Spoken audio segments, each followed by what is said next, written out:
84. We're chasing a title in college football. Man, it's week 12 already. Really? How about this one on ABC? Baylor's perfect, but for how long? They host Jalen Hurts in Oklahoma again, 7:30 Eastern, ABC. Also undefeated, row the boat, Minnesota to Iowa City, taking on number 20 Iowa. Minnesota hasn't won at Kinnick since 1999. P.J. Fleck was a freshman at Northern Illinois back then. Georgia made its way to the top 4 this week. They got to go on the road too, to Auburn. And then a win at Jordan-Hare would give the Dogs a trip to the SEC title game. It would clinch the East. And in the Pac-12, number 6 Oregon gets Arizona at home, while the 7th-ranked Utes host Chip Kelly's UCLA. Suddenly resurgent, can score on anybody. Bruins.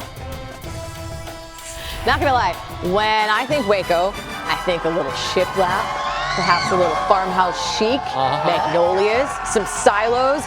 You should also think Baylor, specifically Baylor today. Baylor, Oklahoma, tonight, 7:30 Eastern on ABC. Desmond Howard is there. He is here now to give us his MVP. Here's the quick reminder. M is for the matchup that he's most focused on. V, most vulnerable team today.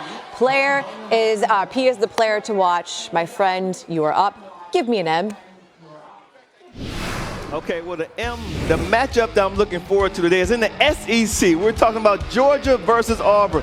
Now, last week, Georgia had 3 offensive linemen go down against Missouri. Their center, their backup center, and their right tackle.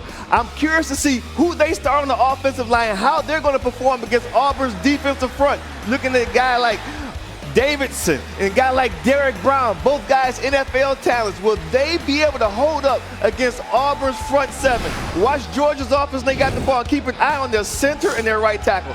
The vulnerable team might be Notre Dame. Now, last week they took care of Duke, but before that they struggled at home against Virginia Tech, only winning 21-20. I'm not sure I'm buying Notre Dame in this game against Navy, a team that's number 1 in the ACC running the ball, averaging 357 yards a game, and we saw what Michigan was able to do on the ground against Notre Dame a few weeks ago. And now you want to talk about the player. The player I want to keep my eye on today is a player in this matchup. Oklahoma versus Baylor. Wide receiver Denzel Mims. Let me tell you about this young man. He's 6'3", 215 pounds, but he plays very big. Incredible catching radius, averages 15 yards per catch, 8 touchdowns in the season. If Baylor's going to beat Oklahoma today in a primetime matchup, Denzel Mims is a player who's going to have to stand out. Keep an eye on number 5. He's a playmaker. See, Desmond's a smart man. That's how you make friends in Waco. Mims, by the way, is the only player in the country with 8 touchdown grabs in each of his last 3 seasons. Game day from Waco, 9 a.m. Eastern, right here on ESPN. Bye.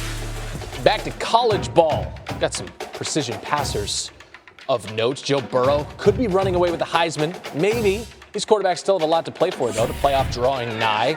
Oklahoma's Jalen Hurts, a QBR of 94, leads the FBS this season. Just a single point less than what Kyler Murray finished with a year ago in his Heisman year. King of the Pac-12, Justin Herbert, king of the Ducks, has thrown 24 touchdowns this season. Only the 2 Mallards.